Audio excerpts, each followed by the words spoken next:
Eric Nkuba a déclaré avoir, le 15 mai 2023, à Kampala, entendu que le sénateur Avi Précité conversait avec Corneille Nangaa. Ils soutenaient au cours de leur entretien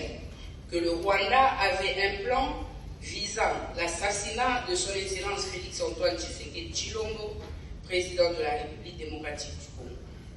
Mais lui avait conseillé au Rwanda la non-exécution du dit plan qui allait faire de la victime un héros national.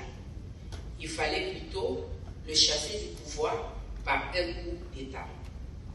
Toujours lors de son interrogatoire, le même Eric Nkuba a déclaré sans peur d'être contredit que le sénateur Avi Joseph Kabila Kabange était en contact soutenu avec Corneille Nangaa. Alors que des présomptions graves, précises et concordantes de collaboration avec la coalition AFC-M23 pèsent sur sa personne, le sénateur Avi, prénommé, a affirmé, en date du 23 février 2025, au cours d'une interview accordée au journal Sunday Times en Afrique du Sud, que le mouvement terroriste AFC M23 représente les aspirations du peuple congolais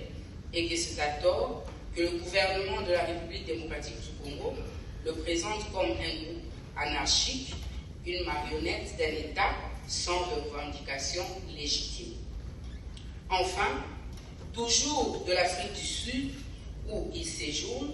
le Précité a accordé le 18 mars 2025 une interview filmée au cours de laquelle il a exprimé sa volonté de rentrer au pays le 18 avril 2025 par sa partie orientale,